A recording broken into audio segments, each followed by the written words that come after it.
There was a sudden thump against the glass, soft, deliberate, intentional.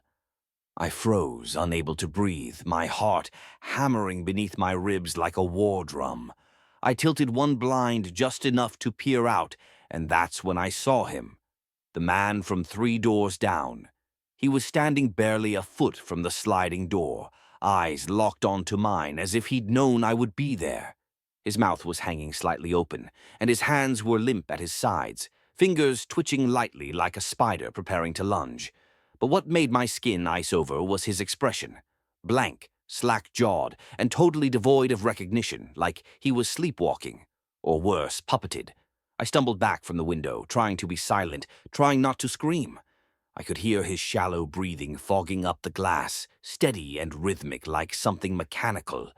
I unlocked my phone and dialed 911, whispering into the receiver while crawling backward, knife clutched uselessly in one hand. The dispatcher asked for my address, then asked me to describe the man.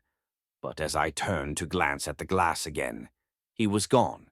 No footsteps, no fading shadow, just gone, like he'd evaporated into the night air.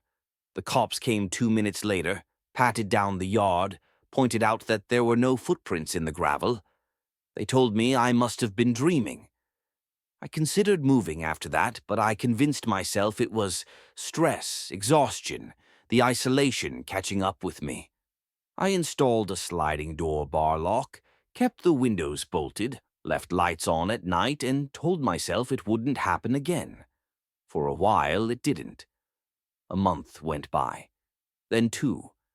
The man was still out there, standing in his driveway every couple nights, calm and lifeless like a scarecrow, never acknowledging me, never approaching, until the morning I found a small bundle on my front steps.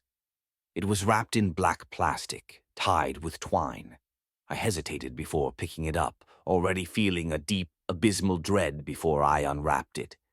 Inside was a dried-up, dead bird, its eyes pecked out, wings broken backward, and in its beak was a folded slip of yellowed paper. I unfolded it with trembling fingers. Scrawled in shaky ink were 5 words. "You sleep too deeply now." That night I didn't sleep at all. Every creak from the pipes, every tick of the clock sent my nerves spiraling. When I finally began to doze near dawn, barely conscious on the couch, I woke to find my sliding door open just an inch. The lock still engaged, but the door ajar, as if something, or someone, had phased right through it. I moved out the same day without finishing packing. I stayed at a hotel until I could find a sublet 3 towns over. Weeks passed before I could sleep a full night again. But even in the new place, I'd sometimes get this crawling feeling under my skin, like eyes pressing against my spine when I closed the blinds.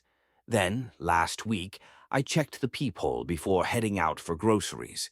Standing on the sidewalk across the street, half obscured by shadows and lamplight, was the familiar figure. Tall, silent, staring. I turned back from the door, locking every bolt. The footsteps I now hear in the hallway every night aren't dreams. I know this thing, this man, or whatever he was, followed me. The longer I ignore him, the closer he gets. And I don't sleep anymore, because I know, when I finally do, he'll come in. And this time, he won't leave.